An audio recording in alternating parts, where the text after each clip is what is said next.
Once again, ladies and gentlemen, boys and girls, and children of all ages, you are now tuned into the Investor Show. As always, this is your gracious host, the Prince of Investing, coming to you guys and girls live from the beautiful state of Denver, Colorado. Don't forget to hit that like, subscribe, comment, and share button. And as always, glad to see you guys and girls coming in. So if you catch this live, don't forget to drop some comments. Tell me where you're from. Let me take my camera down a little bit. There we go. Tell me where you're from if you're catching this live. Let me see here. And we will, 1 second. We'll start off with a little roll call for the people that are catching it live, and then we'll jump into it. We've got a very interesting topic today. As you guys and girls can see, I'm on a little bit later than I usually am.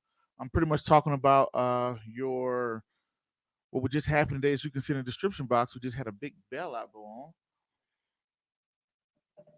Big bailout happened in the airline industry. We want to talk about what does that exactly mean in the airline industry. What does that mean to investors as investors are looking to come in and things like that? So, yeah, come on in. So, we're going to talk about the airline industry, the deal that was reached with the Department of Treasury. We're also going to talk about Southwest Airline. I want to bring up Southwest Airline because that's the only one that I'm 100%, not 100% sure of, but I have a reliable source on that, right? So, that's the way we can look at it, right? So, that's what we're going to look at. Southwest Airline because I have data of pretty much their deal, how their deal broke out, which I have right here written on my cue cards, and all of the great stuff. So we got a pretty good show. We're going to talk about what does that mean, with the bailout. What does the bailout mean? The breakdown of what airlines are getting, or mainly what is Southwest Airline is going to get, and how does that affect the whole industry? How can that affect the whole market? All the other great stuff. So we're going to look at it. We're going to see how this is going to come out. So we're hoping that we're going to have a good day. So we're going to see. So as always, when we get to the 3 minute mark, we're going to do a quick roll call, and after the roll call, we're going to jump into the topic of the Department of Treasury going in and doing a bailout of Bank of America, and particularly Southwest Airline, what they receive, how much they're going to receive, all the other great stuff. So, it's a kind of a surprise. This kind of a surprise, I would say, not a surprise. I mean, well, the time I'm going live, I just kind of picked a random time to go live. Saw some good data, read some good data, and I want to share with you guys and girls something to follow along with bailouts, how they work, how they go against the company, and everything else. All right. All righty. So let's see what we got here. Comment where you're from. Okay, Richard C says, "Hi, Prince. What's going on, Richard?" He says he's the first to comment. We got the Matt guy says, "Hey." Gary Wallace, what's going on? He says, "What's up?" from Indianapolis, Maryland. Okay, we got Maryland in the house. We got the Silver Lion. Staten Island is back in the house. Okay. Staten Island, New York City. We got Nicole M says, "Hey, Prince and everyone from Louisiana by the way of Arkansas." Okay, we got Louisiana in the house. Okay. We got Chesterfield, Virginia. All right. Max B says that Max B said that Bank of America earnings are tomorrow's. Let's look at it. Oh yeah, Bank of America, they are tomorrow. I actually have a cover call on Bank of America. So if Bank of America does well, if the stock will probably go over $25. I have a cover call at $25. I believe. I think it's like $23. So if Bank of America has a great day tomorrow, if it has great earnings and earnings are doing very good or whatnot, then guess what's going to happen? It'll probably go over $25. I will probably end up losing my stock, and if I lose my stock, that'll mean that I probably make, I think it's like $1 per share that I would make because I bought them for like, I don't know, like $24. And if it goes up to $25, I will sell them for 25, or they get executed at $25. And for per contract, I'll make $100 per contract, and they'll probably exercise the whole option. So I will still make money. If it goes down, if Bank of America doesn't do well, the stock could go down. I'll still collect the dividend, and then I will collect the premium. I already collected the premium on the cover call on the option side of the house. I would just keep the premium. So I'll be able to keep the premium and my stock, if Bank of America stays the same or below $25 by the end of the week. But we'll see what earnings does tomorrow, right? All right, let's see what else we got here.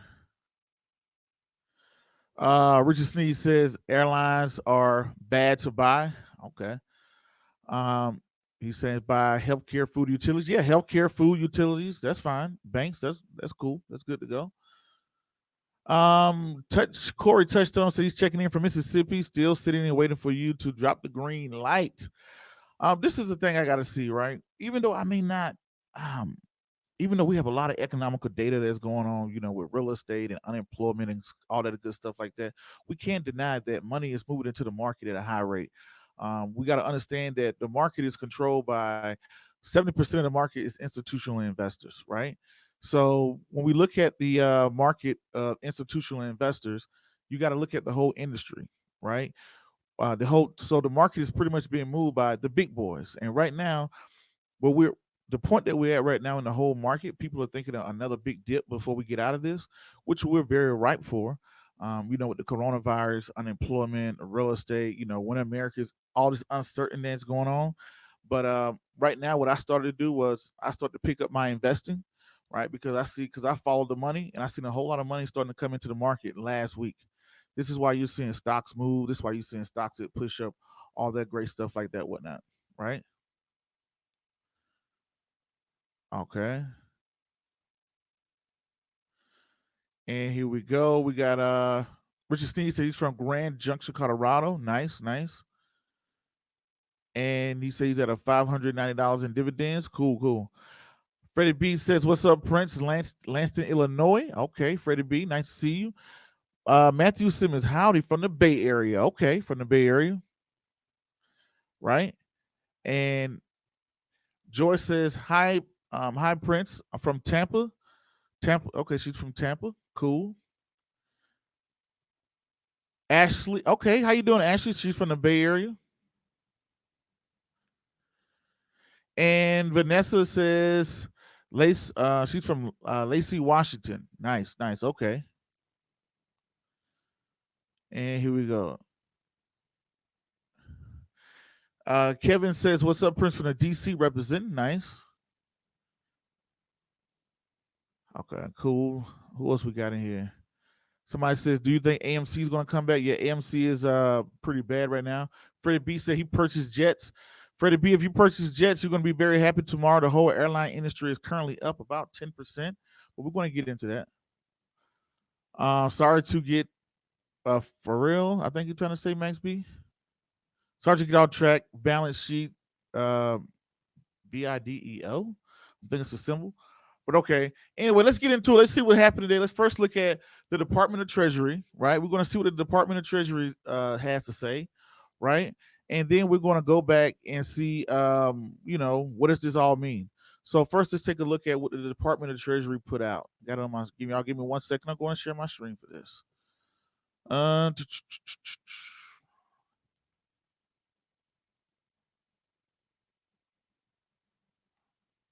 all right.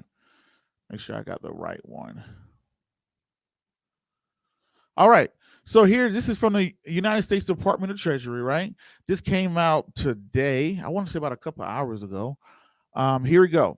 So essentially, what they're saying, this is from the Department of Treasury, which his name is Stephen Munch, if I'm not mistaken.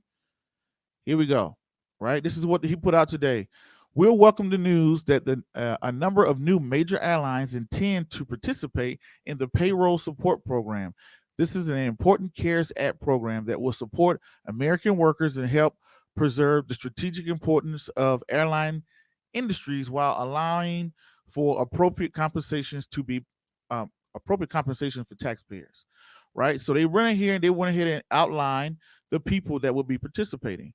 You got Alaska Airlines, you have American Airlines, Delta, Frontier, Hawaiian, JetBlue, United, SkyWest, Southwest, all these other good stuff, right? As they told us, plan to participate in the payroll support program. I'm gonna say, all right. So pretty much they're saying they're gonna work to review all the applications and they want to get the money out to them as fast as possible, and they're going to look at some smaller passenger airlines as well.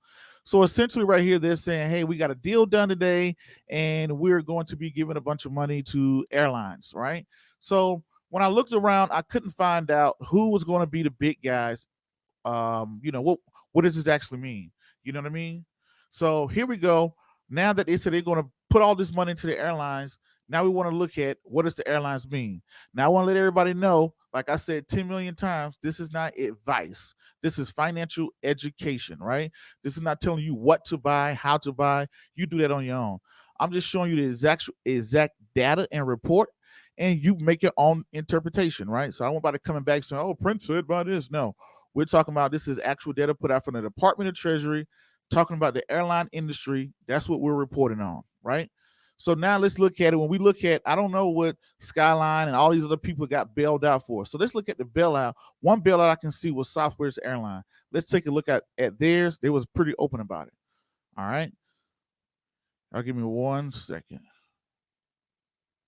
Southwest Airlines. Here we go. You know what? Let me change it up a little bit so you guys and girls can see the whole thing. There we go. So here, this is Southwest Airlines. This is on their website, right?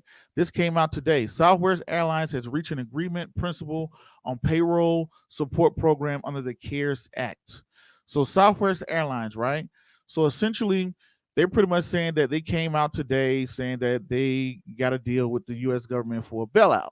So right here, this is where the details are. This you can see everything the companies are going to get. The company is expected to distribute under the program more than 3.2 billion, considering of more than 2.5 billion in direct payroll support, 1 billion unsecured term loans. The loan is expected to have a 10-year term with low interest, and it may be repaid earlier. The loan is expected to include 2.6 million warrants issued to the U.S. Treasury, right? So pretty much I'm going to break down. I wanted to show you guys and girls, this is coming from Southwest Airlines. This is their website, and that came from the Department of Treasury. So we're going to break down what they said and what they mean, right? What does that actually mean? Because I remember there was a time when I was looking at there was a time when I would see bailouts. I didn't know what a bailout meant, what a bailout was. Back in 2008, it was the financial industry. It was banks left and right. I didn't know what banks was getting bailed out, how they was going to get bailed out. But here we go. We're going to talk about it. So Southwest Airline pretty much said they got a total of they're going to get a total of 3.2 billion from the Department of Treasury. 2.3 billion is going to go to direct payroll. Now, all I'm going to tell you what they're going to get. I'm also going to tell you what are the stipulations they're going to get by it. So they're going to get 3.2 billion from the U.S. government. 2.3 billion is going to go to direct payroll, meaning this is the money to keep them from laying off people, furloughing people, all other stuff like that. So they're going to get 2.3 to maintain their payroll all the way into September 30th of 2020. Also, they got close to 1 billion in a loan. So if close to 1 billion of it was a loan, that means the rest of it was pretty much a grant. They pretty much just got free money for the most part. Now, of course, it came with a hook. Now, the government said, hey, we're going to give you this money, but the government issued warrants. This is a classic example of what Warren Buffett did back in 2008 with Bank of America. When Warren Buffett bailed out Bank of America, he gave them approximately $5 billion, but he got warrants. What are warrants? That gave them the ability to be able to buy Bank of America, buy the stock for a certain price in the future. For prime example, a company runs into trouble, a company needs money, they need liquidity. So the investor says, hey, look, I'm going to give you this money, but in return, I want to be able to, I want the ability to be able to buy your stock for a certain price in the future, right? That's exactly what they're saying. So that's exactly what they're saying. So what the government is doing, the government has issued warrants to the airline industry. So they're pretty much saying that, hey, look, we're going to give you this bailout, but we want to be able to buy your stock for a certain price in the future. They didn't say what that price was, but they did release, if this happened, If the government executed on these warrants, this means that the government could end up owning 1% of Delta or Southwest Airline. It could end up owning 2% of United and 3% of America if it executed its warrants, right? So now with the stipulation, they got 3.2 billion. They only have to pay back a third of that. You right? They don't have to pay back 30% of that, which is like 1 billion over 10 years at a very low interest rate. They didn't say what the interest rate was, but they said a very low interest rate. Now, the stipulations with this, they cannot furlough and they cannot reduce pay until September 30th. They cannot furlough people. If you take money from the government, you cannot turn around and furlough your workers or reduce the workers' pay. That's one thing. The second thing is um, they cannot also buy back their own stock, something that Mark Cuban made very popular. They cannot buy back their own stock, because if you buy back your stock, it raises the value of the stock. They can't buy back their own stock, nor can they issue dividends through this time period. So they have to cut dividends, right? Because it wouldn't make sense to be paying money to investors, because people feel that is wrong. You take money from the taxpayers and then you pay money to investors. So they can't issue dividends and they can't buy back their own stock until September 20th of 21. So they can't issue dividends or buy back stocks until next September 30th of 2021. Also, the executive, they cannot do executive compensation until March 24th of 22. So they don't want them, hey, get this money from the government, then give out big fat bonuses with government money. They can't do that until 2022, March of 2022. They can't buy back their own stock and they can't issue dividends until September of 2021, which kind of makes sense. And then also the government has issued warrants. This is something that was a classic example of what Warren Buffett did, right? So what Warren Buffett did back in 2008 when the financial markets were going down, if I'm not mistaken, he brought warrants, right? He gave them like a $5 billion bailout. Then he purchased warrants at $7. So he had the ability to be able to buy Bank of America for $7 for any time in the future. He executed the warrants in 2017 for 3 times as much more as he brought them for. So that was a $12 billion come up for him, because he was able to, while the stock was trading for $21, $22 in 2017, he was able to purchase the stock for $7. So that was an immediate massive he had the ability to buy 700 shares at around about $7, if I'm not mistaken. Don't quote me on that exact deal that he did back in 2008. I'm just kind of paraphrasing to kind of give you an example of what the Treasury Department is doing. So if you don't know your history, you don't know where you're going, right? So that's what Southwest Airline. So now let's take a look and see, how did the market return, or how did the market react to Southwest Airlines, to this whole deal? So let's take a look and see how the market reacts. Y'all give me 1 second. I'm going to share my screen here.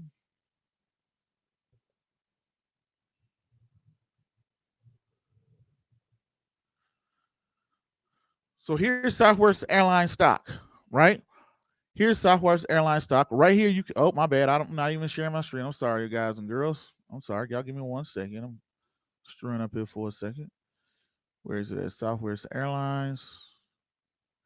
Boom. Okay. So this is right off of Google. Southwest Airlines, you can see right now in the aftermarket, it is up 7.82%. Now let's go look at Jets. Jets is the entire industry, right?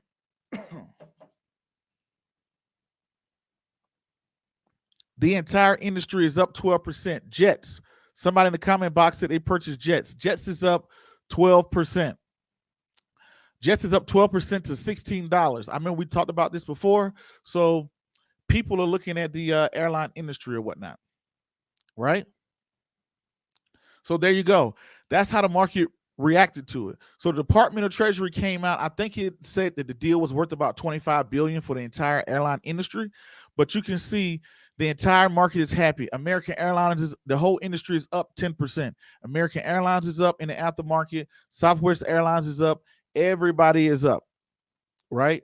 So American Airlines, Delta, Southwest, Jets, all this other good stuff, right? So all these particular industries are up about I want to say about 10% when you look at the industry as a whole. And the reason why is that because of this bailout that just got announced about an hour or two ago. They said it was worth about 25 billion. Don't quote me on that because I don't have any factual data to say that. So media outlets were saying that, but I don't have any factual data. The factual data that I have is from the Department of Treasury that listed out the airlines that is going to give a bailout to. And then I have from Southwest Airlines on their website, the media said that, hey, we're going to get 3.2 billion. Majority of we don't have to pay back a third of the loan, but we issue warrants to the U.S. government and all the other great stuff. So they pretty much majority 60% of what they got is going, well, 70% of what they got is pretty much a grant that they don't have to pay back, if I'm understanding that correctly, right? So yeah, so now we're looking at, now you're looking at everybody say what you call it, right? So now we're looking at the whole airline industry. That's what happened today. That was the big mover after the market. So you saying after the market, if you take a look at Delta, if you take a look at Southwest, if you take a look at Jets, JETS is an ETF that tracks all of the entire industry, right? I won't say the entire, but the major players in the airline industry. So even that ETF Jets is up about 12%. You're seeing Delta up going up about 12%. All these guys are up just due to what? Due to a bailout coming. And they said the bailout was worth 25 billion. But we see, what does that mean for investors? If you already invested, good for you. You're going to make money, right? And why do you see the stock shooting up like that? That stock is not shooting up because people with E-Trade or TD Ameritrade or Robinhood account just buying a couple shares. That is moving because institutional investors are moving money. So let's take a look for prime example. Here we go here. We're going to take a look. We're going to take a look and see who owns majority of the shares of Southwest Airline. And the good thing about it too, you have Southwest Airline pays a dividend, Delta pays a dividend, not for long when they take this, from what they're saying, if they take this bailout. But let's take a look. I think it's LVV. It's the stock symbol.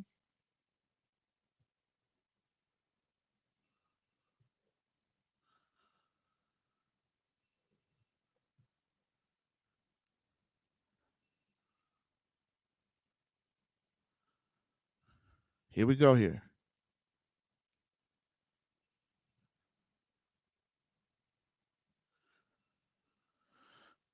Once again, let's take a look at ownership. Y'all give me 1 second. I'm pulling it up here. I'm going to share my screen here. All right.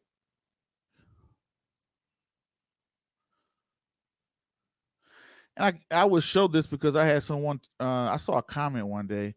Somebody wrote and said, "Hey, Prince, man, I wouldn't be investing in the stocks. You guys are just donating your money to the market. You need to follow the money. All the money is going into whatever, right?" 70% of the stock market is owned and moved by institutional investors. So, ladies and gentlemen, what I'm showing you here, this is Southwest Airline pulled up on E-Trade. This is the ownership. 70, you're looking at 84%, right? 84% of Southwest Airline is owned by institutions. 81% is owned by investment managers. 2% is owned by brokerage firms, strategic, and less 1.1% is held by strategic entities. Less than, you talking about 15% is owned by non-institutional people. Down here, who are the big holders in Southwest Airlines? Berkshire Hathaway, BlackRock, Vanguard. Who else is in here? Vanguard, T. Rowe Price, the usual suspects, right? These are the people that own majority of the shares. 84%. That's a lot. Out of the 452 million shares out there, 84% is owned by institutions. So when you're looking at the stock move in the when you see the stock move and things like that, it's usually done by the big money. This is where the big money is coming from, right? Hopefully that makes sense to you guys and girls.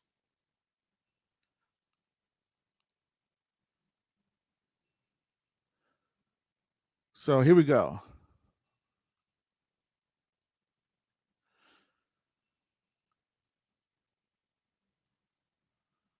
All right, we get here.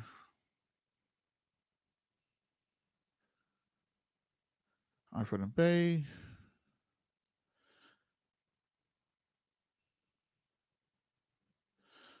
We just need to say, why are you day trading, Prince? Who said anything about day trading? You said you're a dividend. Kevin says, "What's up, Prince DC representing? What's going on, Kevin? I'm trying to get to some of y'all comments. Okay, close by. All right, I think he's talking to somebody else there. Okay, King Thomas the 7 said, "Do you think AMC is going to come make a comeback?" I can't really say about AMC. AMC, for anybody that don't know, that's a theater company. They're close to filing bankruptcy. Nobody is coming out right now watching movies, so they definitely have a hard time. I haven't looked into their financials. I haven't been a big investor into movies and theaters, mostly because of the industry has changed. I mean, theaters was already struggling. If you notice, theaters are located near a lot of shopping centers and malls, right? So people don't go to malls. Malls don't get the traffic they used to get. You can see Amazon is thriving. People are not leaving their houses, and nobody's going to movies. Movies are closed. So we don't know how long they're going to be closed. Not an industry I'm looking at unless they got some type of bailout coming along or something like that. But yeah, definitely I'm not looking into them. Freddie B said, I purchased Jets, JETS, right? That's the ETF that was tracking the airline industry. Just, I seen that it was up 12% currently in the aftermarket. So you might have a nice little day tomorrow there. That's the airline industry, the ETF that tracks the airline industry. Right? Sorry to get FR. I think I read this earlier. Oh, sorry to get off track, but great balance sheet. Oh, I think he meant video. He put video. Okay. Oh yeah, appreciate it. I did a quick little video showing everybody how to look up balance sheets on E-Trade. I'm going to do one for income statements. I'm going to do one for cash flow. And I'm going to do the same thing with TD Ameritrade. Just a quick video showing you guys and girls how to get to balance sheets, how to read balance sheets. Well, not how to read them. Just going to show you how to review them, and so you can become a better investor, right? He said AMC is rescheduling. I'm not sure about them. I don't look into them. I think he's tagging somebody else. He said, "Why are you bothering with dangerous stocks?" This is Richard Sneed. This is a financial literacy show, right? We're talking about what's going on in the market. We just talked about a $25 billion layout, a $25 billion stimulus that was done to the airline industry. People want to know about it. We're just telling people about it, right? Max Small, what's going on? I don't know what that means. Appreciate it. Kevin said Delta versus Southwest Airlines. What's your pick? Ooh, that's a tough one. Me, I mean, if I was to go with one, I'd probably go with both. But that's a tough one because they're the two biggest.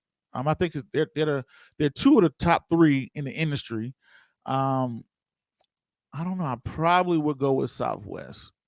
The last time I'm looking at their financial reports, I think it was it Delta or Southwest. I can't remember. I remember looking at their finances or whatnot. But they both were paying dividends, but it don't seem like they're going to be paying dividends. They take this payout. But if I had to choose one, I probably. Oh man! But both of them are so cheap. I can get both of them. One is Southwest is like $30. Delta is like 22. If I had to choose one, I probably would. I probably lean over the Delta. I probably lean over the Delta, but they're right there neck and neck. If that's what you're into, right? They both pay dividends. They're both at a decent price. They both just got a bailout. But we know this particular industry, as we saw here on the financial reports, we know this particular industry is a very tough, are very competitive. Airline industry is hard to make profits. It spends a lot of money. That's why the first month, soon as people stopped traveling, they needed a bailout. This happened in 2011 too, when not 2011, but 2001 when the 9/11 happened. Jay Biz said, "What's up, Prince?" Jay Biz, what's going on? And Jay Biz is, I think he's out in Seattle, right? Thank you for taking in from Seattle, Jay Biz. I don't know what that is. I don't know what emoji that is, Max B. Jay Biz said, "I own warrants for a medical device company." Okay, we spoke about warrants earlier, and warrants are pretty much giving you the ability, not the obligation, but it gives you the ability to be able to buy something for a particular price in the future. And if it's in your favor in the future, I guess you can, good for you. If it's not in your favor, you just leave it alone. You just call it a loss, right? But that's what the government just did. They just issued warrants. Proud Dad said, "What's up, Prince? Like it's the time to purchase airlines on the next dip." I think it's going to be a run now.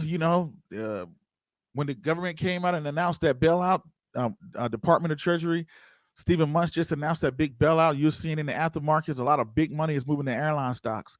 But even though the whole industry is still down about 60% anyway, no more than 60%, the whole airline is down. The whole airline industry, I want to say jets.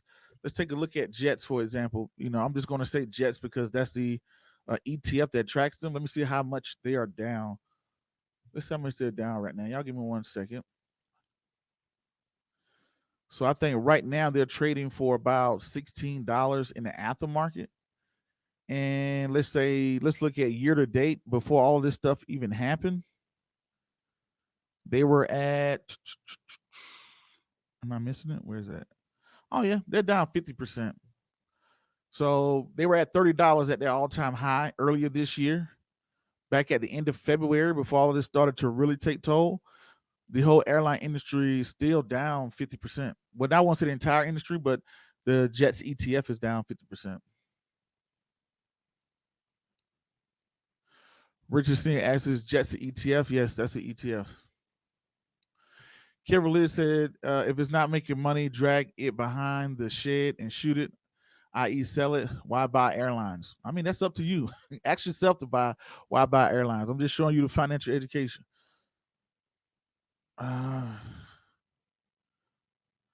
Do you think Ford is ever going to pay dividends? No.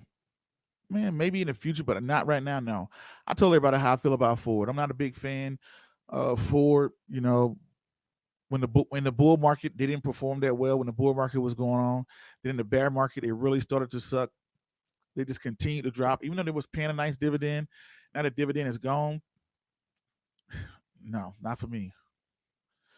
Vanessa says LUV. That's Southwest Airlines. All right.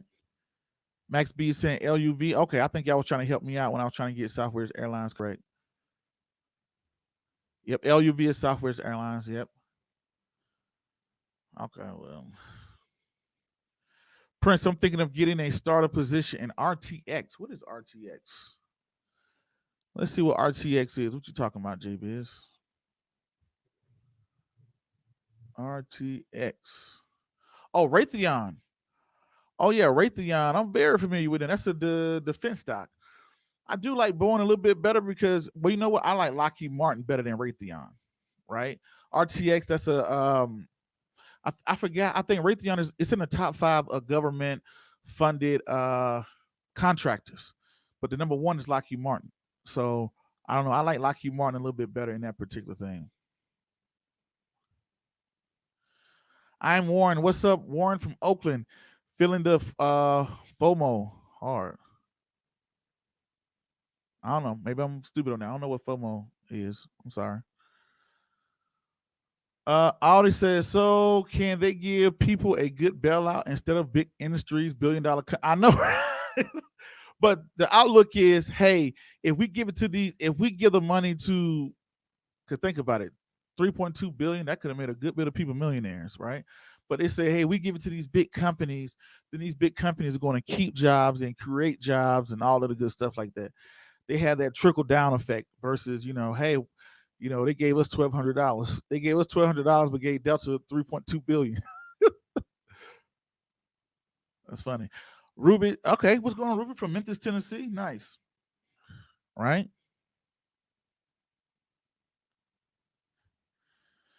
Laurie Magna, good evening. What's going on?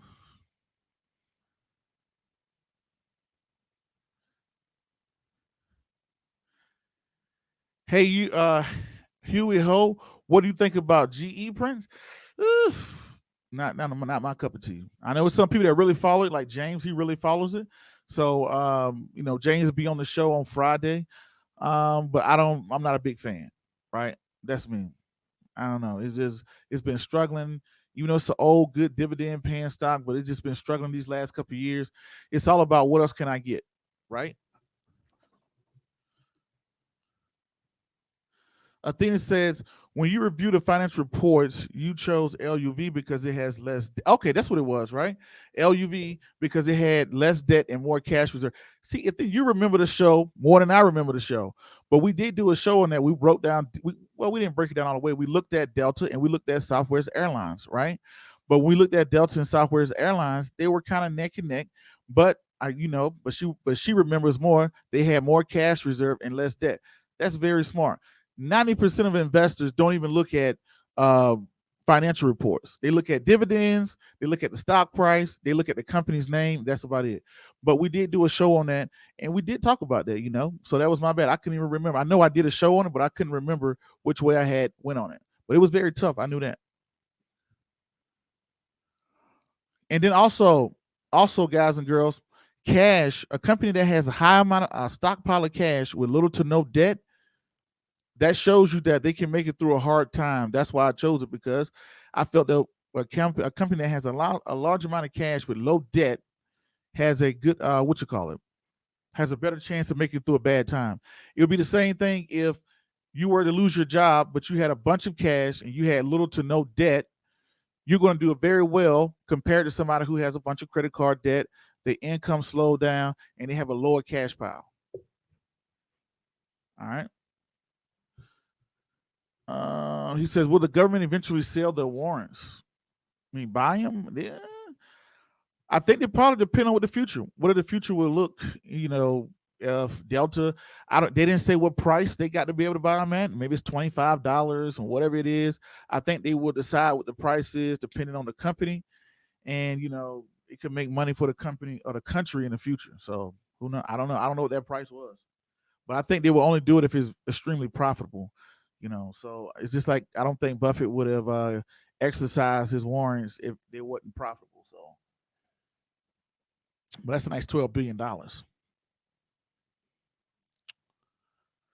She said my Shopify stock is doing pretty good. Nice, nice. A lot of good e-commerce companies are doing pretty good right now. J Biz, the company I have warrants in is PAVM. Look it up. They have FDA approval in the pipeline. PAVM. Let's see what that is. Sounds like a pharmaceutical company.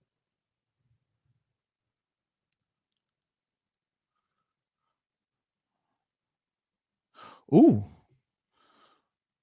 What price did you have the warrants at, J Biz?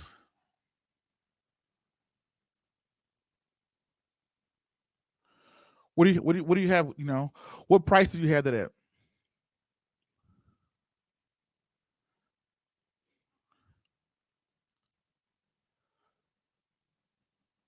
Let's see.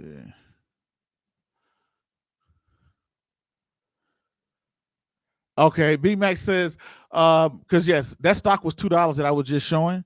But B Max said, "What's up, Prince? Sounds like it's time to fly. I brought jets a few days ago. Going to get Delta tomorrow. Oh man. Okay, well that's nice. Delta was a nice little hit. To JETS. I think it's up 12%, 10 or 12%, in the airline industry, looking like they're ripe. The government came in and bailed them out. So Anthony Wilson said, "What's up, P Money from Silver Springs, Maryland? What's going on? What's going on?" He said, "Ford is what Prince dubbed as the struggle bus." Man, I ain't with that, man. I mean, for people out there don't know, when I say the struggle bus, I look at companies that are like just like the airline industry, right? Before this whole bit, the only reason why people are worried about airlines, the only reason why you guys and girls started asking about airlines is because it got beat up. Nobody was looking at Delta last year like, oh, this might be a great investment. I mean, obviously people were looking at it, but it wasn't in the news. It became in the news because of it was struggling, right? So last year, Delta, everybody knows airline industry burns through stocks. I mean, they burn through money, they burn through cash like crazy. People kind of stay away from them. But at $20, I think Delta was at its peak earlier this year, was at $60. Now it's at like 20 some dollars. So for $20, I might reconsider, right? So the struggle bus is companies that are struggling along. They got all these problems going on or whatever the case may be. Then people are like, oh, Prince, you think I should jump in this car to ride it into the future? So let me let everybody know, everybody, girls and guys and girls know. So in the world of investing, how I see it is you have real estate, you have stocks, you have real estates, you have stocks, and you have what else? Business and yourself. I'm trying to get from point A to point B. If that's real estate, if that's land, apartments, or if that's a particular stock or ETF or a covered call or whatever it takes to get to your other end. That's the only reason why everybody's investing. Everybody got different objectives. Some people invest to make money, meaning there's someone who's looking to draw income. Some people, hey, I got a job. My money is already coming in. I want my money to grow, right? So your money particularly grows, right? You know what I mean? So that's the way I look at it. But I call companies that are struggling. I don't want to get in that car. I would look at it as a relationship, ladies and gentlemen. Whatever you're into, guys or girls or whatever you're into, if you saw someone struggling, why would you want to jump into that situation? Me personally, I may want to fall back, let you figure it out first before I get on it. That's why you're seeing so much money pile into the airline industry. Why is money piling into the airline industry? All that money was sitting on the side saying, I don't know. Delta is struggling. Southwest is struggling. All these companies are struggling. Delta is struggling, or whatever. All these companies particularly struggling, right? So everybody stayed away from them. Now the government is coming in and bailing them out. Now everybody's like, oh yeah, buy it, buy it, buy it, buy it, buy it. Everybody's buying it. So that's the way I look at it.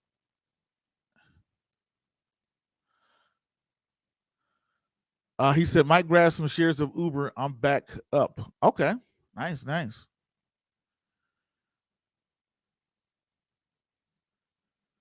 He said RTX builds missiles. Yeah, they're government contractor. RTX, that's Raytheon. They do a lot of missiles. They do missiles. They hire a lot of government contractors or whatnot. You see a lot of Raytheon people, especially dealing with military. Next, we say might grab some. What you calling? JD said JD is next. That's General Dynamics. JB said they were cheap. Good dividend was trading 3 times the price a couple of months ago. Ooh, but what price did you get on that? That's what I want to know. LMT is next. You're talking about what? You're saying LMT is next, JD is next. Next to do what? Richard Sneed, I don't know what you're saying on that.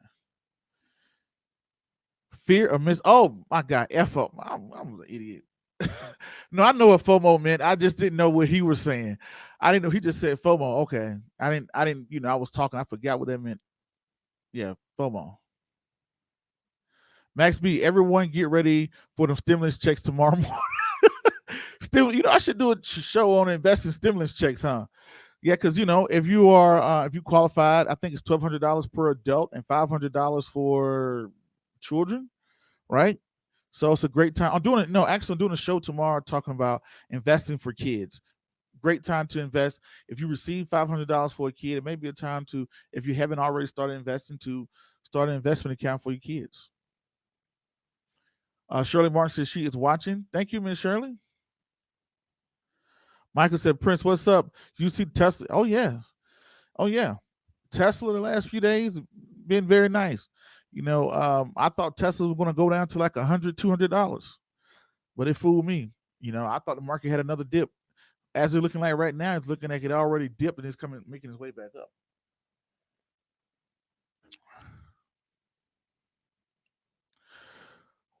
Lorena says, okay. Okay, who else we got in here? Hold on, it said OMG, capitalism. I think he's talking about, hey, they want to give the money to the companies, let it trickle down to the people because they feel as though, hey, we give people the money and the companies go out of business. It's just all depends on your political take. Some people look at companies are more important than people. They look at if the company's doing well, that means they're going to hire people, and everybody else will do well. But they say if we give money to the people blow the money, then where they're going to work in a month or 2 or 3 months or whatever. JB said he got a steal. He got woo, nice. He got $1,000 worth of warrants at 62 cents. Wow, nice, nice, nice, real nice. So that means that he can buy. I think that stock was $2 and something change. So he's probably up 2 to 3% that he can go and execute those warrants at. So that's a nice deal right there, JBiz. Nice deal. $62, 62. I think he meant cent, right? I think that stock was $2.67. You know,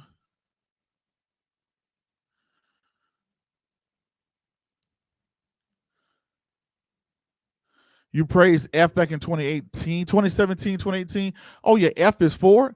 Yes, I did like Ford back then. And I made it clearly, I told everybody clearly when I got off the Ford bus, right? Just today, I may ride Delta. I might be out of Delta tomorrow. I might be out of Delta next week. Like I said, it's a vehicle to get to another point, right? People buy and sell stocks every day. That's called volume, right? I don't know what that's supposed to mean. That was 2 years ago. Yeah, fear of missing out. Yeah. He said, I've been waiting for some kind of dip, but nowhere to be found. Yes, like you gotta think about it, Warren. Me too. I'm like, is this it? Is for the coronavirus, is this gonna be it? Are we just gonna run back to the top now? I'm I'm skeptical too, but like I said on the last episode, when I see the money moving, I gotta move. I gotta move. In the meanwhile, you should always be investing. If another dip comes, you really take advantage of it. But I wouldn't sit on the sidelines. It was a scenario I gave you guys and girls. Get it onto a train, right? You see a train standing in front of you, right? Well, not standing in front of you. You're standing in front of a train, and you know this train is going to take off, but you don't know when it's going to take off. So, do you get on the train early in fear of being there too early, or do you just, wait till it happens? The only bad part about if you wait, you might, train, you might end up leave the train might end up leaving you if you wait too long. But if you don't want, but on the side, on the other side, nobody wants to get on early anyway, right? So that's the downside. So to get around that, just invest continuously. If a dip does come, you really take advantage, right?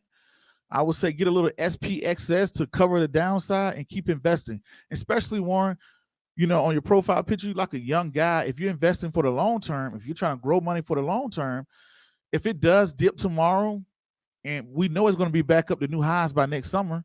So if you do take a little hit in the short run, so be it. How do you think staffing companies like BSG will do considering the rise in unemployment? Let's think about that. A staffing company, they make money by getting people jobs. You know what?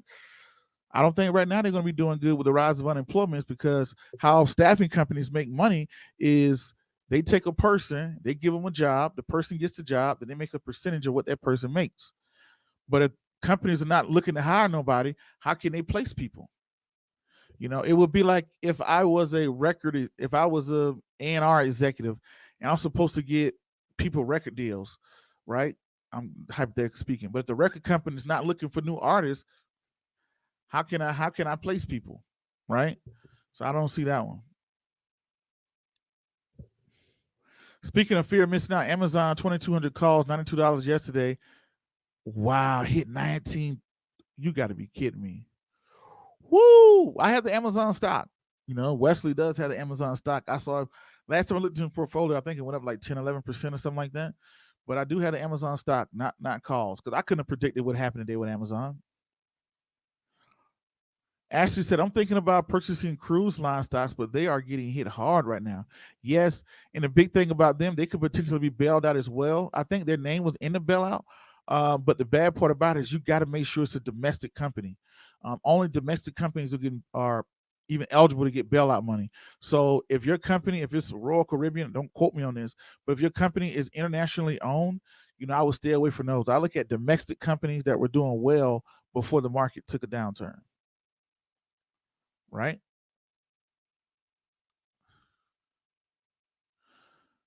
Uh,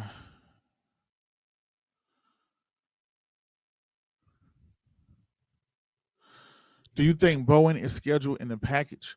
I didn't see Boeing. We're going to take another look at it, ladies and gentlemen. Well, what came out today? Now, I don't know what they got planned. One second, ladies and gentlemen. Let me pull this back up. hmm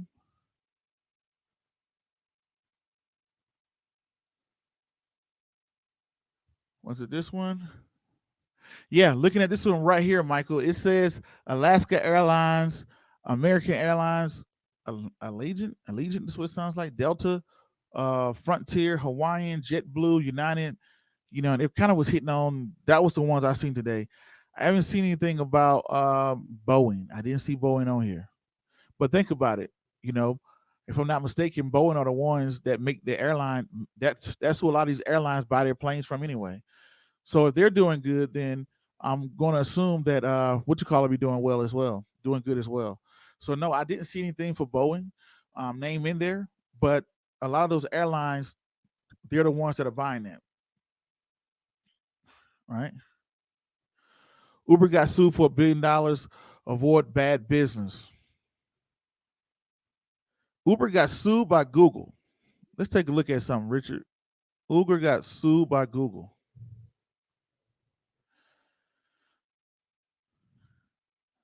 Let me just look at something real quick.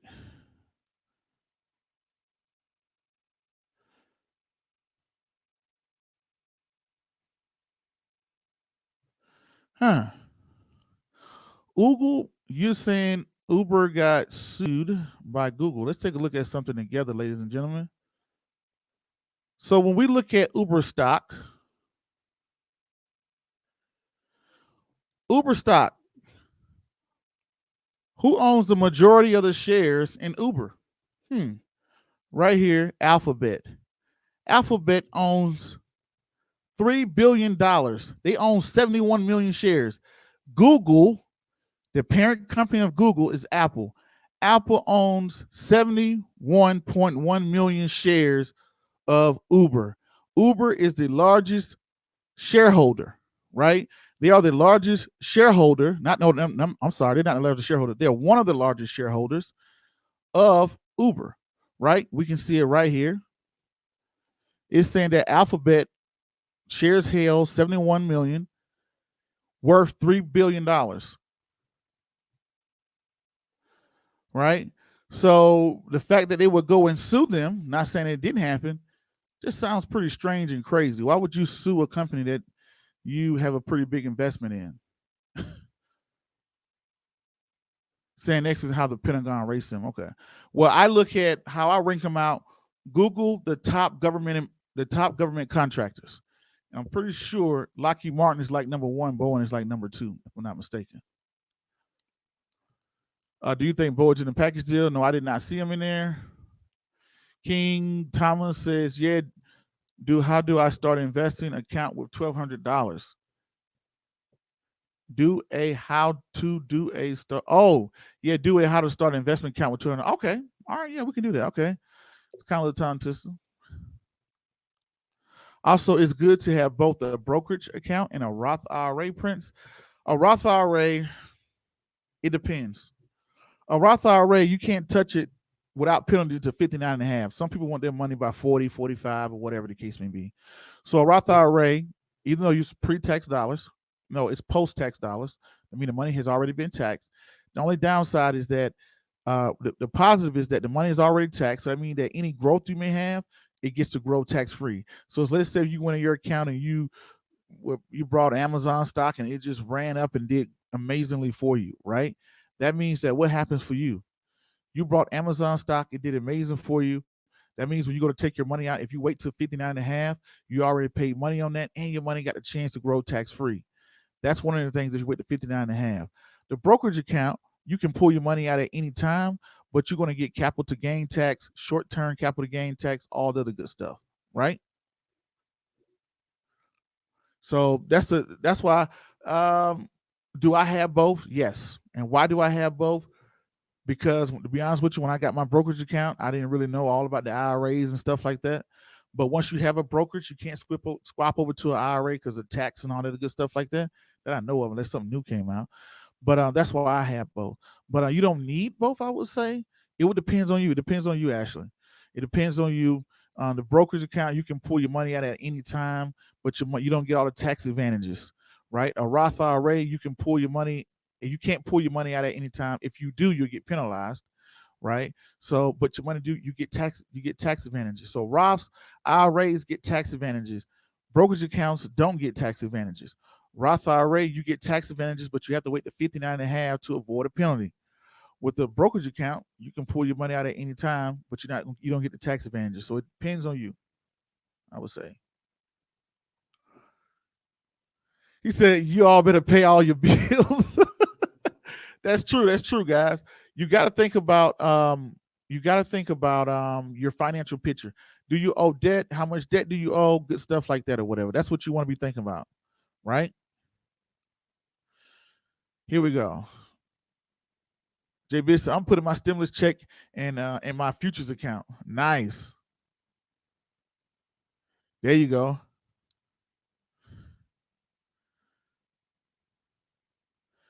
Hold on, make sure I don't miss anybody. Freddie B said, I did open up an account for my 12-year-old son on E-Trade. Nice, nice, good, good, good. I just wish my dad would have done that. Wish I would have told him. Shouts out to my dad. I was lucky enough to have a great dad. Text Prince, good job. I brought ERI March 18th for $7, $15,000 risk, $50,000 risk, and sold it for $19 on March 25th. Now it's at $17.50. So multiply now, waiting to see if it drops again. I like. Good job on you. That's a nice piece of money. You want to send me $5? Please do. I appreciate it. Now I'm waiting to see if it drops again. I like United Airlines for the long term. Now you don't think about United Airlines. They struggled when everybody was doing good. They were on the struggle bus, right, for a while. They were it's like somebody commented and said, Prince, you was four 2-3 years ago. Yeah. Until I realized it was a struggle bus. I'm like, man, come on. The dividends were nice. The stock was staying sideways, but the stock kept dropping and dropping and dropping. And where your stock is dropping, when in a bull market, when everybody else is doing great, I gotta reconsider. And I went on record and said, hey, I'm not with stock, right? I'm not with Ford. It was a good cheap company. It was $9. And I'm like, ooh, nice. But then it just kept dropping and dropping and dropping. Now I don't cut his dividends. Because I said, if you are struggling in a bull market, you really gonna struggle in the bear market. So I can't get with that. I had to get off the bus. So American Airlines, airline stocks going in the long term, they always have a bunch of debt. It's hardly competitive. They barely make a profit. That's a hard industry. As an industry as a whole, I go somewhere else. Right now, of course, people like them now because they're grabbing them on sale. But as far as going into the future, no, I'd rather go get me an Apple, Microsoft, or something like that. That pays me a dividend and has good books. Okay. Woo, okay. He said he about to turn it into. Okay, I feel you. All right.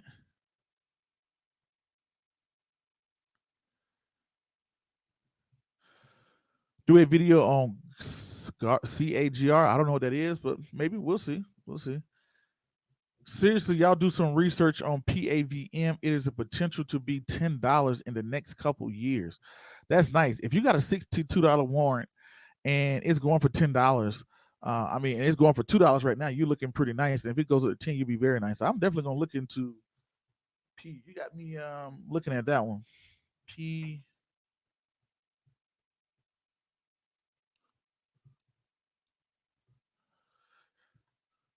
He said, "Facts, man. We should link up. I'm in Vancouver. Oh, you in Vancouver, Max B? Okay, nice. And Jay Biz is out there in Seattle. That's pretty cool." Richard says, "Avoid cruise line stocks." Yeah, maybe. Word, Vancouver lit. They said lit in the summer. I don't know if it's gonna be lit this summer. Corona got different plans. Richard said, "Go to the news. Uber got sued for software and hardware theft. It made it international news." I'm not saying it didn't happen, but I'm saying that's pretty crazy. Why would Google sue one of the companies that it owns? I don't know. That don't make sense to me. Maybe it did get sued, but who knows? It just sounds crazy. Zoom is doing good. Took a chance. Got in at 107. Now 114. But set sale already if it drops beyond a certain amount. Okay, so you got a trailing stop on it. I'm assuming that Texo. I'm not sure how well they're gonna when things normalize. What do you think? I don't think they're gonna do that well. I wouldn't bet on them normalizing. They're like Clorox. Clorox bleach. It had a spike because what's going on with the coronavirus. I don't get into companies that are fad that just boom, it has a crazy spike because of what's going on. They don't like when everything normalized. Or will everybody be zooming like they're zooming now, or would everybody be go back to normal. So I'm not crazy. Just like Clorox. Clorox is a consumer staple. People are going to buy Clorox regardless of what's going on in the economy. But it had a spike due to the last black swan that we just had, the coronavirus. And I'm going into the future long term. Clorox probably won't be on my list. I'll probably go to someone else. Okay, I think he's sharing this. Let me see. Can I click on this? It won't let me click on it. Let me see. Can I highlight it? I can't click on it. It won't. I'm guessing you're trying to share uh, a former Google self-driving engineer who prompted a lawsuit against Uber. See, come on, man. See, Richard, this is saying, I'm just looking at the link you said. It said former Google self-driving engineer who prompted a lawsuit against Uber hit with criminal charges. From looking at it, it says you said Google sued Uber. That's what you said earlier. You said Google sued Uber. Now I don't even click on the article to even read it, and this tells you former Google self-driving engineer who prompted a lawsuit against Uber hit with criminal charges. So I'm looking for something that says Google as an alphabet sued Uber, which would make no common sense to me because I just showed you they own 3 billion shares in Uber. Google Alphabet owns 71 million shares of Uber. So why would you turn around and sue them? And that's factual data. That's not what I'm not sharing a news article. I'm not sharing what I heard or what somebody told me. I'm showing you guys and girls what the SEC is reporting, right? Alphabet is reporting that they own 71 million shares. They hold 71 million shares of Uber, unless this was before they owned the shares or something like that. So I'm like, why would you sue a company that you already own? That wouldn't make sense to me. Y'all need to go in the backyard and figure that out. Yep. He said Roth IRA is always a good way. You can have a Roth IRA and a 401k. Yes, your 401k usually comes from your employer, and your employer offers you some funds. Like take me, military. We have the TSP, and then you take away the Roth IRA. The Roth IRA was, that's something you can go build with an E-Trade, TD Ameritrade, and you can have more direct funds over it, right? He says an extra tax-free check. Yes. Always start Roth as early as possible. Yes, sir. I would like to get my son one, but for children, they got to have an income of some sort. You can use regular IRA for backdoor Roths too. Okay. Hold on, I'm missing. Thank you, Prince and J Biz. Anytime. You can only contribute $6,000 yearly to a Roth IRA, then it's maxed out. So take that in consideration. Yes. Somebody was commenting. I was telling them they were trying to buy, they wanted to open up a Roth, they maxed out their Roth IRA, but they wanted to buy index funds, right? And what you have to do is max out what you call it funds. Okay, you can only contribute $606,000 a year, but you can max out your 401k and purchase the index in most cases, right? And then you can use the other $6,000 tax free to be able to invest as well, right? Prince, you have any positions you looking to start with new companies? Ooh. Right now, what's hot on my radar tomorrow is Bank of America to see how Bank of America does. Um, pretty much I sold a call on them, right? I sold a call on them at 25. I got a covered call, so I own the stocks too. So if the stocks go up, great for me. I sell them for $25, and I sell them for $25 each. I think I paid them for like 24, make a profit on per contract. And so that's a hot one right now. Bank of America calls. Will I keep my stock or will I lose, or will my stock get executed against and I lose them? Either I lose them for a profit or I keep them for the longer term and collect the dividend off of them and wait until we just seen this big stimulus check. We spoke about that on the last episode, right? So here we go.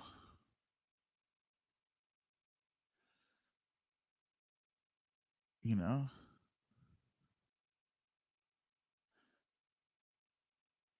here we go. Lori said the other two stocks that I have are growing and growing. Is a bad market ticker AM. You said the other two stocks I have are growing and growing in this bear market. Well, we're almost back in the bulls right now, right? AMT and SBAC. SBAC. Let's see what SBAC is. Right?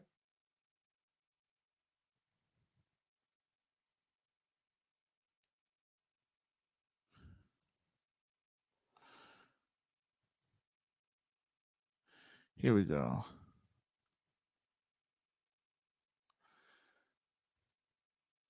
SBA Communications Corporation. Okay. Communication company.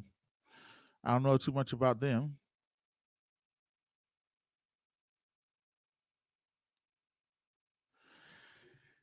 AMT is a good stock to own too. Okay. Wish I could have got into Equities at last crash.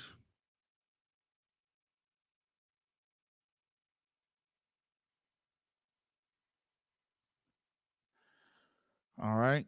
So Richard is saying former Google self-driving engineer who prompted a lawsuit against Uber gets hit with a criminal charge by the U.S. Attorney General's office. Filed charges against former Google exec Anthony Whiskey, whatever, who allegedly stole self-driving car trade secrets and gave them to Uber. This is saying they filed charges against a former Google executive. Earlier, you said Google sued Uber. This is a Google. Okay, if you are in the military and you sell secrets to somebody and you're a military officer, so you get kicked out of the military for selling military officers and you go to court martial, that doesn't mean they're going against the Navy. That means that they're going against that particular person. So here what your words are saying, office files charges against former Google executive. That has nothing to do with the Google company. It said former Google executive who allegedly stole self-driving, you sold trade secrets. So apparently he gave trade secrets to Uber and the U.S. Attorney General office is filing charges against him. Yeah, you just said Google, that's totally different from the Google. I told you it made no sense from the beginning. Why would Google sell a company that it owns? Not owns, but it has 71 million shares in. So that made no sense at all.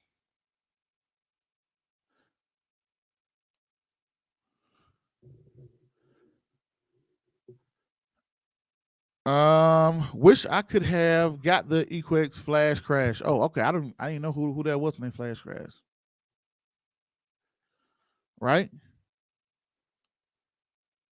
It's from when they previously owned. No, you didn't say that. Don't try to switch your words now. You said Google is suing what you call it, and if they sued them before they own them, what difference does it make? They got 71 million shares.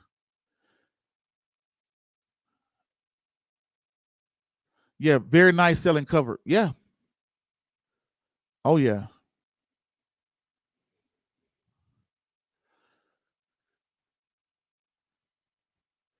Lorene says yes. I think she was talking about something else there.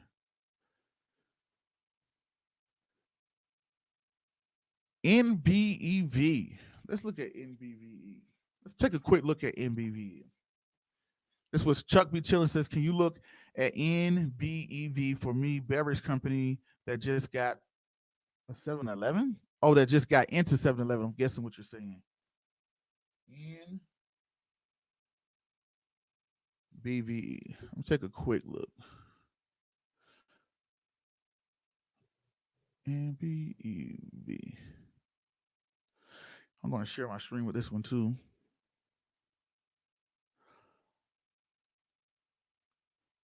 Nope. It just went up 25% today. Let me pull up Yahoo Finance.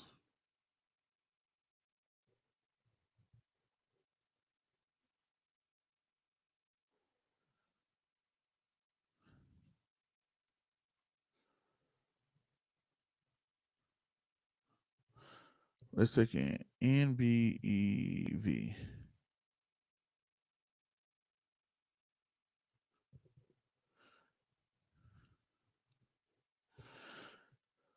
All right, let's share this screen right here with you, ladies and gentlemen. Here we go here.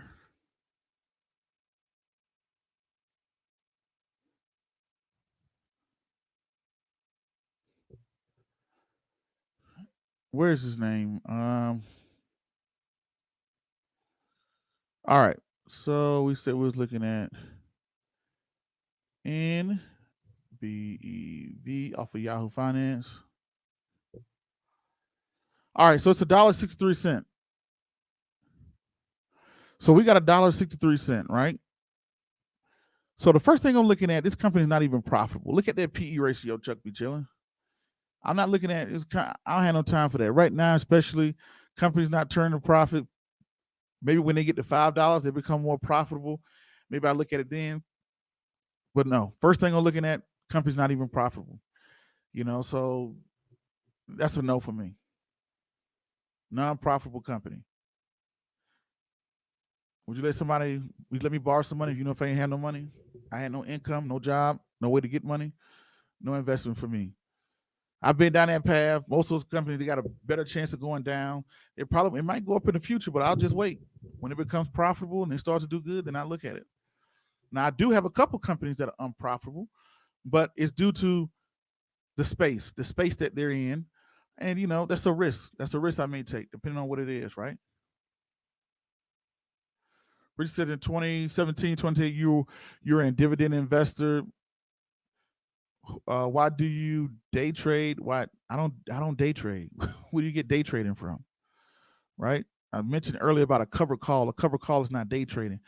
Okay, let me explain what day trading is. Day trading is when you have $25,000 or more in your account and you're a technical analysis person, you're looking to buy and sell a stock in the same day, right? You're looking to buy and sell a stock in the same day, and you got to have an account with $25,000 or more. I do not day trade. I don't know what are you talking about. Okay. Silver Lion, nice family picture, Prince. Oh, thanks. Yeah, I did put up my family picture before I came on. God bless. Thank you. Thank you. I appreciate it. I think gold is a good purchase. Athena says, so since we're headed back into a bull market, do you think gold is still a good purchase? Yes, I think gold is a good purchase. And it's crazy. Gold has been doing good. Gold has been going up with stocks. So I like it.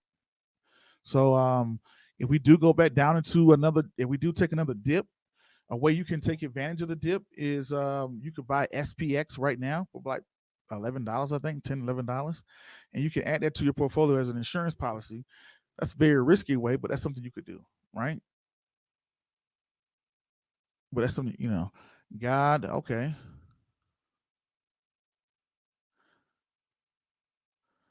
Lorraine said, I got the stock idea from watching Jim Cramer on Mad Money. Oh, yeah, on CNBC, Jim Cramer.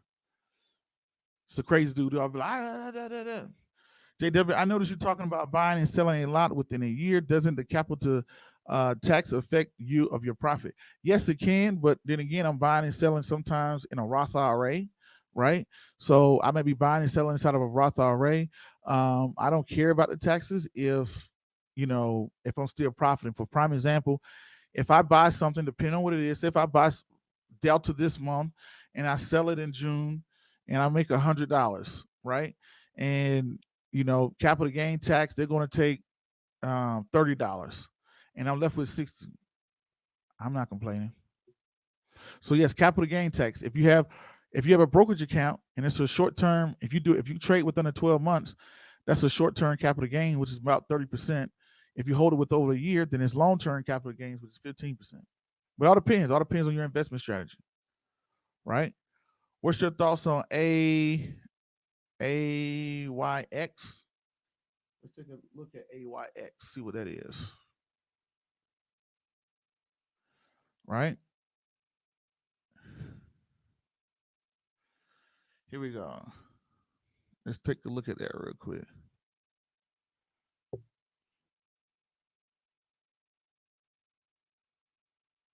So I'm gonna take a look at AYX for a second.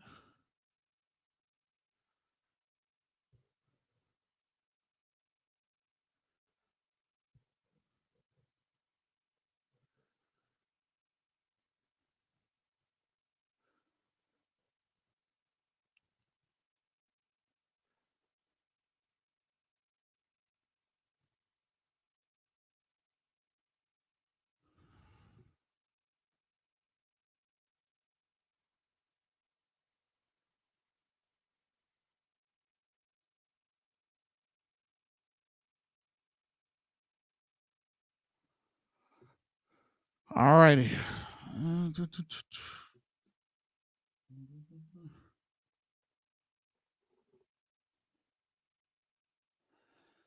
Oh, AYX.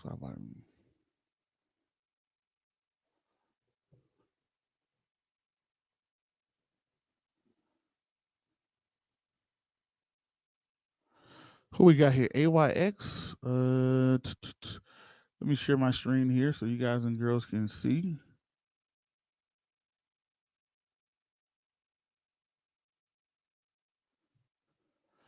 Okay, it's up 9% today. Let's take a look. Okay, so it's a profit. Woo, that's a high PE ratio. Let's take a look at some of his finances. I gotta look more into this. No, I don't want to look at the outlook. Let's look at the profile. It's a tech. Okay, it's a technology company, software application, co-founder, founder. Okay, so that tells me here this is a technology software application. So that could explain its high. It can explain its high. What you call it? Its high PE ratio. So I got to look at the particular industry, and I'll have to look at its competitors within that industry too. Okay, nice growing total revenue. That's good. Let's look at its net income.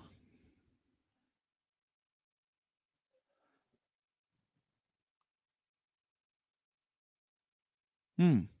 A growing net income. I like that. A growing net income. It was negative in 2016. Growing net income. Growing total revenue. That's nice.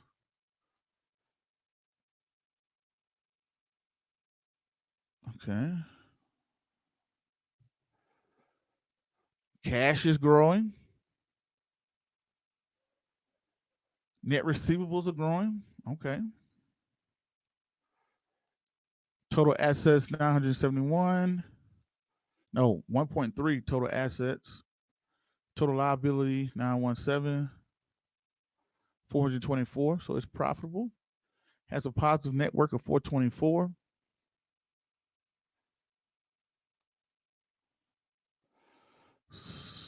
Oh yeah. You know what? We didn't take a look at that. What is the debt? You know, we can see that on the cash flow. Let's look at the cash flow.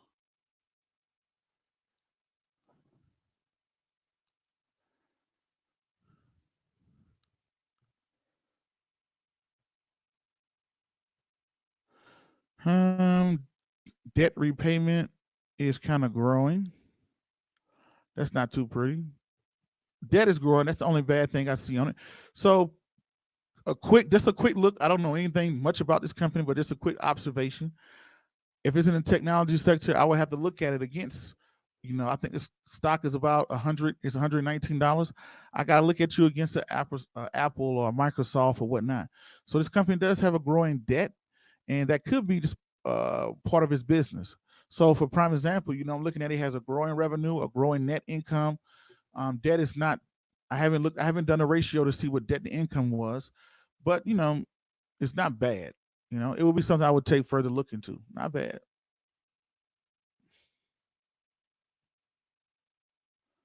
Right? Hey, they go Miss Evolving Wisdom. What's going on? I just subscribed to your YouTube channel too. What's up, Prince? I've been on airline stocks and Apple along with some others. I've been so damn greedy. I'm being so damn greedy. Nice. Apple's done very well today. I'm a big believer in Apple and Microsoft, of course. You guys already know that. Airlines is doing pretty good now. Tomorrow will be a good day. How it's looking so far about airlines going on, right?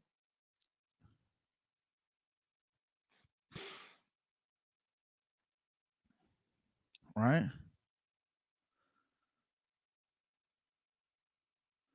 So Ghost Hunter said, I'm riding good on gold and silver, buying for years.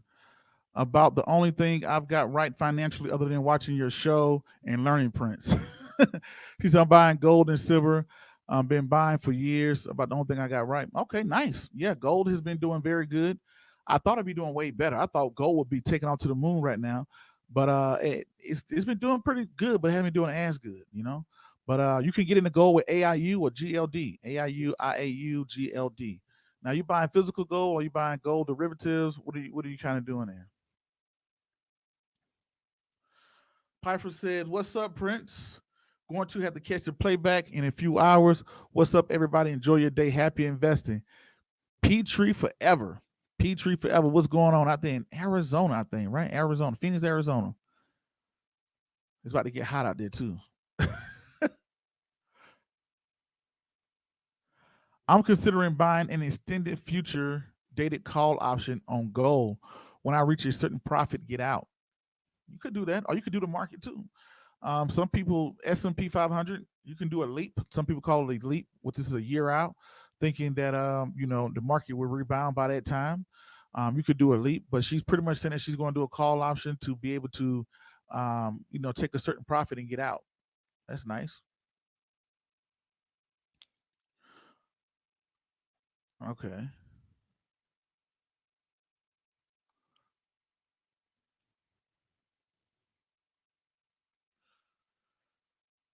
And then we can see. Thanks for the advice. Love the show. Have some rest to get for the graveyard shift at the hospital. Hey, Chuck is chilling, man. I appreciate it. I appreciate it, Chuck is chilling. I like what you're doing. Hey, thank you. Being in healthcare, taking care of everybody. That's very essential worker. Appreciate that. Right.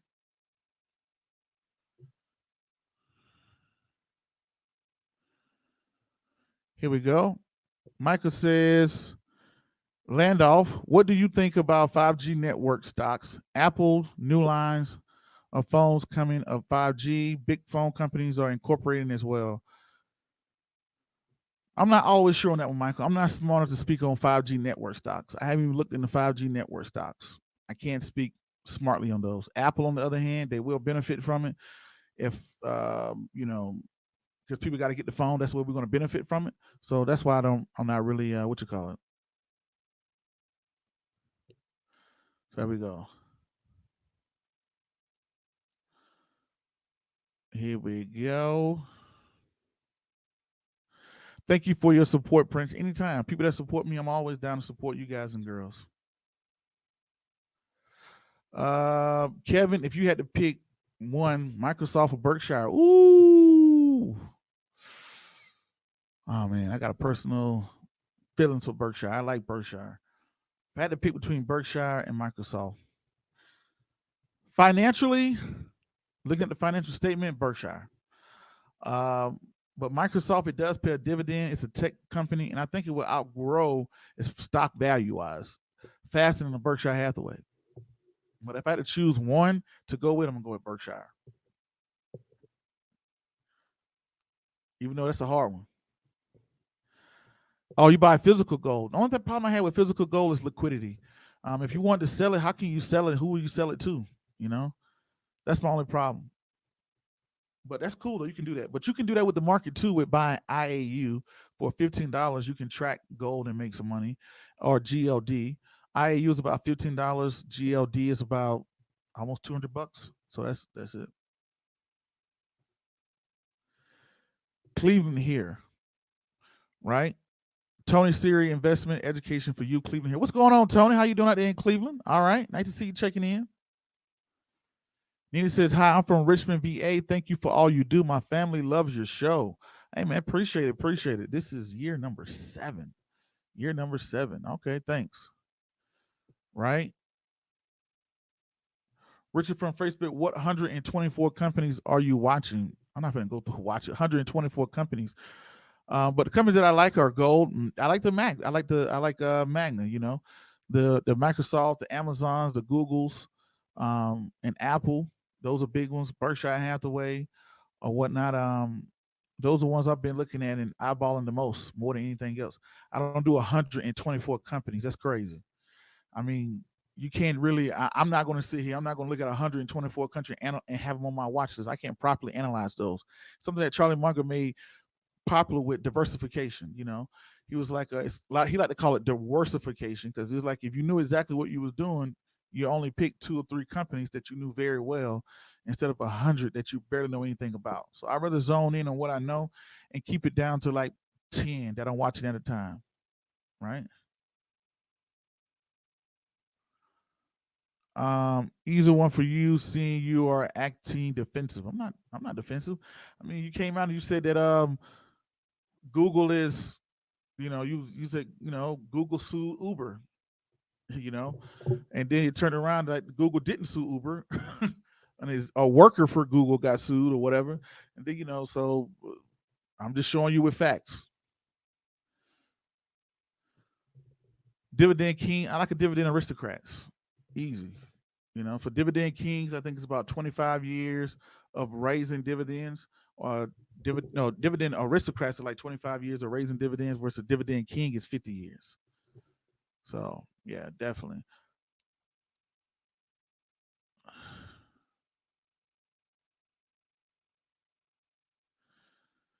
Here you go. Berkshire Steel.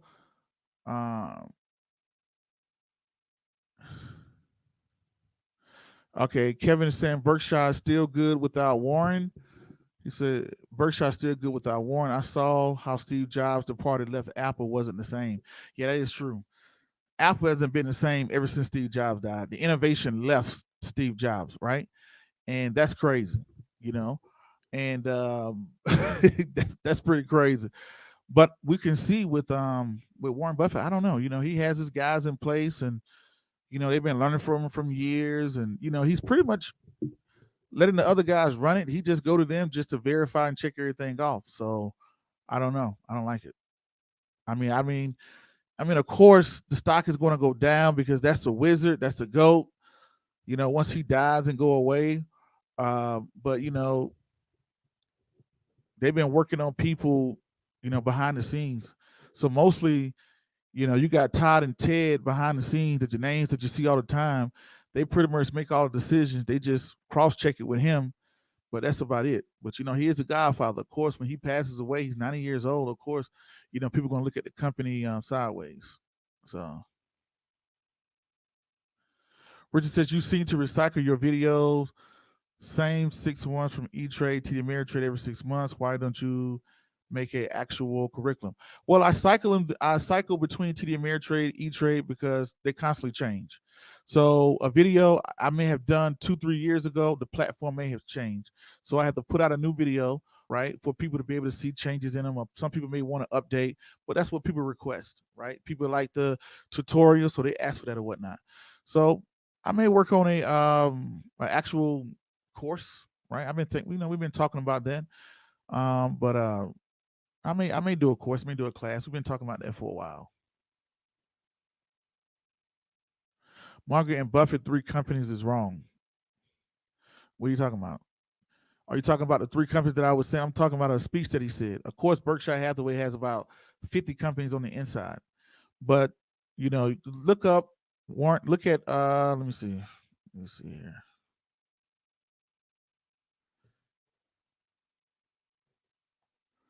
Looking up, so y'all give me a second before I get ready to get out of here.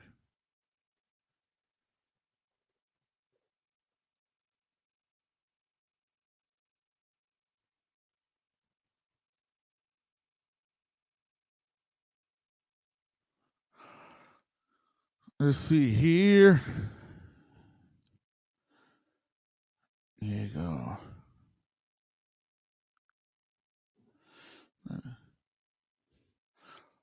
So this is a quick article that I just Googled and looked up real quick. But I seen it. I'm not, because I don't have time to go get the actual interview. But you can see the name of this article right here is Charlie Munger, an idiot could diversify a portfolio, right? And then he wrote here, or what they're writing here, the idea that diversification makes sense to a point if you don't know what you're doing and you want the standard result, and not, and it may be a barrier. Why course diversify? Nobody's entitled to a lot of money for recognizing that, because of truism, and it's like nothing that 2 + 2 = 4, but the investment professionals think they are helping by arranging diversification. An idiot could diversify a portfolio, our computer for that matter of fact, but the whole trick of the game is to have a few times where you know something better than the average and only investor does. So right here, ladies and gentlemen, I'm not making nothing up. He says it right here. An idiot could diversify a portfolio or a computer for that matter of fact. But the whole trick of the game is to have a few times when you know that something is better than the average.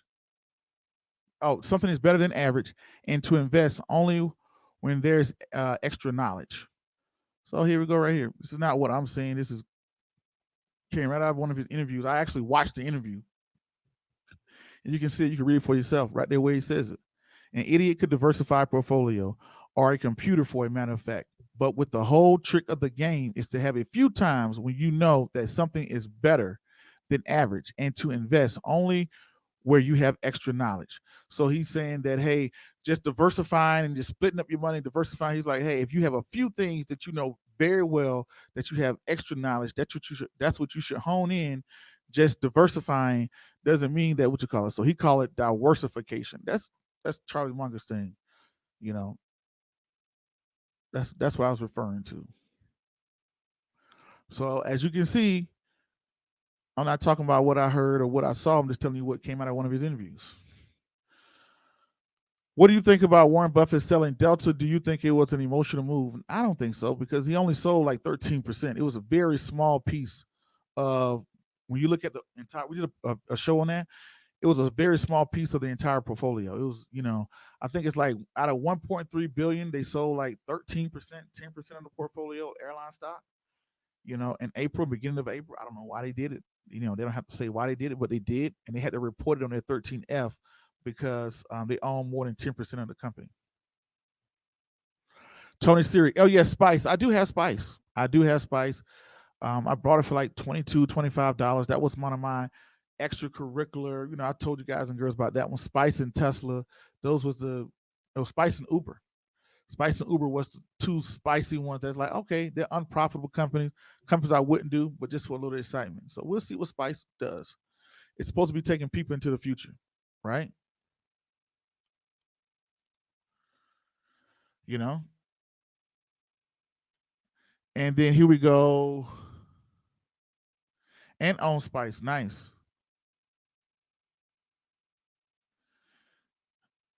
Here we go.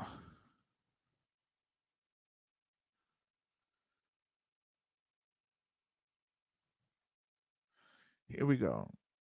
Right here. Q. Let's look at Q. What you call it?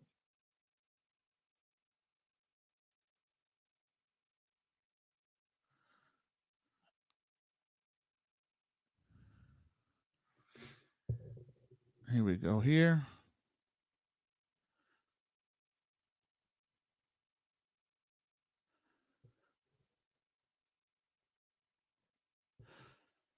We're going to look up this particular company. Let's look up QYLD.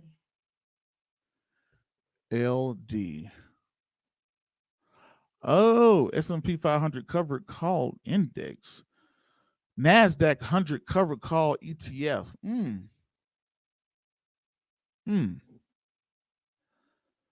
That one looks a little weird here. Let's take a look at it together on Yahoo Finance.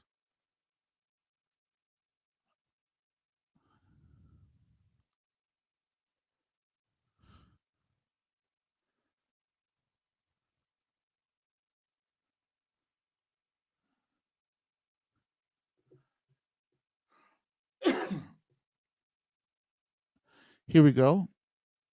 Let's compare it to the NASDAQ.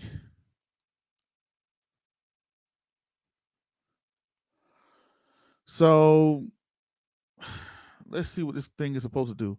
So obviously this thing underperforms the NASDAQ and it's supposed to be a covered call for the NASDAQ. I don't understand the mission of this one. It's down 14. Is it supposed to track the NASDAQ? It says covered calls. I got to look into that ETF. What is exactly is it mission and what it's supposed to hold? Right, I got to look up that one on other platforms to see exactly what that one's mission is. Oh, pays a nice dividend though. But I don't care about the dividend because I could just go get the NASDAQ. Why not just get the NASDAQ in this situation? If it's underperforming the NASDAQ, it's supposed to track the NASDAQ, outperform the NASDAQ, because as I can see, it's not tracking it, it's not beating it, it's not bearish, right?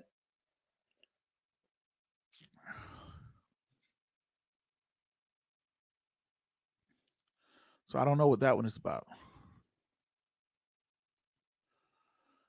And then we got, okay, Richard says, so you're calling me an idiot. Nobody's calling you an idiot. I read an article by Charlie Munger, right? It was a guy who was interviewing Charlie Munger, but he was speaking about diversification. He was calling it diversification. You mentioned 124 companies. I said, I'm not looking into 120. I will look into 124 companies, but I can't effectively, as one person, follow 124 companies, right? So Charlie Munger, who's the chairman, who's the vice chairman of Berkshire Hathaway, 95 years old, been investing forever. He spoke about diversification. He said, narrow down into a few companies that you know very well, that you have above average knowledge on, and focus into them. Something called your circle of competency, right? He's saying focus on, companies, maybe 5 companies that you know very well, and make investments there instead of trying to go way out and diversifying. So that was a quote from him when he was talking about, when I just read that article, he said only, he was speaking, he used the word idiot, and he was speaking into regards of some people just, he said even an idiot can diversify. So if you catching the playback, you can go rewind it back and see the actual article in the actual interview. You can search it online. Just look up Charlie Munger diversification, or diversification, what he likes to call it. He says, I'm the top 10 dividend investors. I email you a screenshot of how I compare to other investors. So how you compare your portfolio, how you going to put my portfolio before quoting the idiot phrase 5 times. So, I mean, dude, good on you, man. You're a good dividend investor. Great. Go get rich. Don't stand here watching me. Don't stand here watching me. Go get rich. So, but anyway, ladies and gentlemen, boys and girls, and children of all ages, I've been on here way too long past my time, and I'm going to get out of here, right? And here you go. We're gonna go ahead and get up out of here today, and we're gonna sit back and we're gonna talk about it later, right?